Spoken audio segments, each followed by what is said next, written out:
Olá, sejam bem-vindos para mais um Stage Vlog. Segunda-feira, acordei cedinho, animada para fazer tudo direitinho. Então, peguei meu cronograma e a primeira coisa que estava nele era fazer minha revisão. Claro que antes eu tomei café, higiene do dia, blá blá blá. Mas logo depois já fui para minha escrivaninha para começar a revisar e não atrasar nada. No meu cronograma, que logo eu vou mostrar para vocês, está ali das 6 às 7, revisar. Eu não fiquei uma hora revisando espanhol, porque era bem básico. Então, o que eu fiz foi, enquanto eu tomava café, era até antes das 7, porque eu acordei às 6, eu botei uma aula de filosofia, porque eu gosto de ouvir o professor falando, e fiquei escutando, sabe? Para revisar uma aula que eu já tinha estudado. Era sobre Aristóteles até, eu estudei semana passada. E, então, eu aproveitei o tempo e depois fui revisar espanhol e organizar minhas coisas ali na escrivaninha. Então, esse tempo ficou dividido nisso, mais ou menos, como eu estou mostrando. Não foi uma hora inteira usada para revisão, mas se juntar com a aula, sim.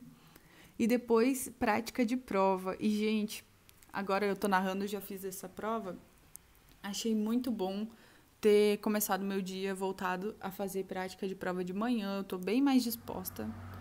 Gostei demais. Então, indico vocês tentar fazer isso também, até porque o mais importante para nós é saber fazer as questões e saber fazer a prova no dia, né? E vocês vão entender quando eu lançar o vídeo sobre métodos de revisão, por que para mim é tão importante. Mas eu vou só dando spoilers assim para convencer vocês a assistir o vídeo depois que eu tô organizando. Não vou fazer um vídeo assim. Normalmente, meus vídeos, a narração é um fluxo de consciência. Eu vou contando e falando sobre algum assunto, mas esse eu quero fazer bem organizadinho, como é o método, os métodos no caso, né? E daí eu mostro mais para vocês sobre isso. Para quem me acompanha aqui há muito tempo, já está cansado de me ver fazendo prática de prova, olhando ali pro computador e anotando. E então, me desculpem pelas mesmas cenas, só mudou a prova, é claro, mas gente, é sempre isso. Eu pego esse caderninho aí, que é o meu caderno oficial de anotar as questões da prova, boto o número da questão e, como é somatória, sempre tem as opções 1, 2, 4, 8, 16, 32 e 64. Varia um pouquinho de questão para questão, quantas afirmativas tem, mas são essas, no máximo 7 afirmativas.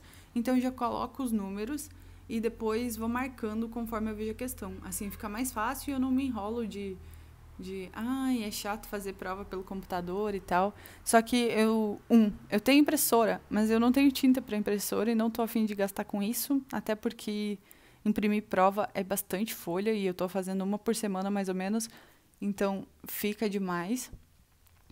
E eu também não quero sair para imprimir para não gastar também. Então eu tô fazendo assim, mas eu com certeza gosto mais do contato com o papel, né? Isso sem dúvida. Só vamos nos adaptando. Mais perto da prova eu pego para praticar como simulado mesmo, daí eu imprimo algumas. E eu comecei por linguagens e depois fui para espanhol, como mostrei aí. Em linguagens na UFSC é dividido entre português e literatura. Literatura são sempre as leituras obrigatórias e daí normalmente são perguntas bem detalhadas, assim, você tem que ter lido o livro ou estudado sobre ele, tipo, algum professor feito algum resumo bom e falado dos pontos principais, sobre as características do autor e da escola literária.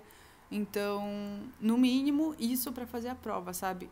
Como essas questões de linguagens que eu estou fazendo não são eu não li as leituras, eu tô pulando as que são de literatura, sabe? As de português eu faço. Aí eu mostrei que eu ainda estava no meu tempo de prova, só que eu ainda não consigo ficar 3, 4 horas direto numa prova, então eu dei uma pausinha, por isso que eu fui mostrar para vocês. E depois resolvi ir para biologia, que eu gosto mais. E a prova de biologia da UFSC é maravilhosa para revisar, porque eles conseguem contemplar muitos assuntos, um em cada questão, assim. E eu acho genética lá sempre bem puxadinho e sempre tem questões de vários assuntos. Então, para revisar é perfeito. Inclusive, eu não gabarito prova de biologia, mesmo gostando muito de biologia, porque tem detalhes que eu nunca lembro. Então, ai, mais um spoiler. Para revisão é perfeito. Então, vocês já devem perceber que, com tanto spoiler, significa que prática de prova é perfeito para revisão, né? Só que eu vou explicar detalhadamente por que no vídeo, então. E logo eu vou mostrar para vocês que depois de terminar biologia ali, eu fui almoçar e gravei uma ceninha de lavar louça. Eu não consigo gravar todas as cenas porque é ruim no meio dos meus pais e tal. Mas o que der eu sempre vou mostrar aqui para vocês da minha rotina um pouquinho mais.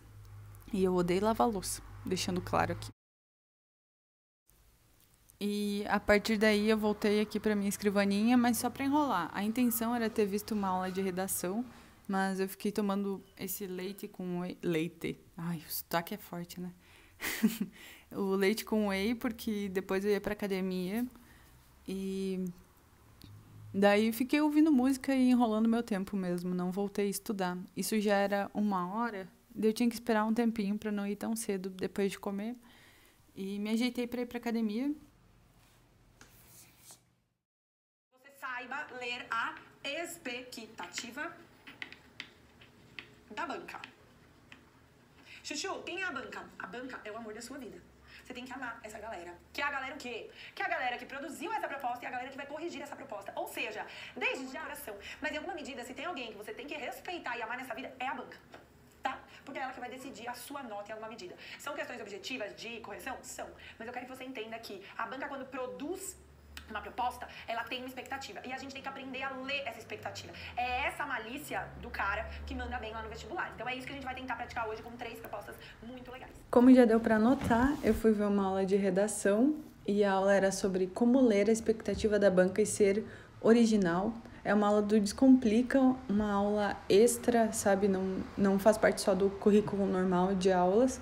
É para quem quer algo mais. E é com a professora Carolina Schutte, que não tem explicação do quanto essa professora é perfeita. É sério. Em seguida, eu tinha a live da Caloura Ponto Emocionada. Sigam lá, porque o conteúdo dela é muito bom. Falando sobre a prática de provas anteriores, que é o que eu adoro falar também. Não importa se você não sabia o conteúdo ou se foi só um errinho de atenção. Tipo, você vai perder a questão do mesmo jeito. Então você tem que dar muita atenção pra esse erro, tá? Mas o que eu quero... E falando em prova anterior, eu tinha feito de manhã as questões, então faltava matemática ainda de noite, tipo, eu não tinha terminado tudo de manhã, eu fiz 3 matérias e faltava uma de matemática. Eu mostrei pra vocês como estavam meus rabiscos, né? E depois fui fazer matemática, só que no meu cronograma ainda tinha que estudar análise combinatória, parte de combinação. Eu acabei não fazendo isso. E tudo bem, eu estudo agora durante a semana o que faltou, né, que era combinação e fazer os exercícios de análise combinatória. O importante foi que, pelo menos o que eu planejei da prova tá feito e depois eu tenho que corrigir ela. Bom, eu espero que vocês tenham gostado do vídeo. Eu mostrei bem como foi meu dia. Eu não consegui fazer todas as coisas que eu precisava, mas mesmo assim eu senti que rendeu. Não é um dia perdido porque faltou um compromisso, entende? E se gostaram, deixem um like, comentem aqui embaixo pra gente conversar. E aceitando sugestões como sempre. Até o próximo vídeo. Beijão. Tchau!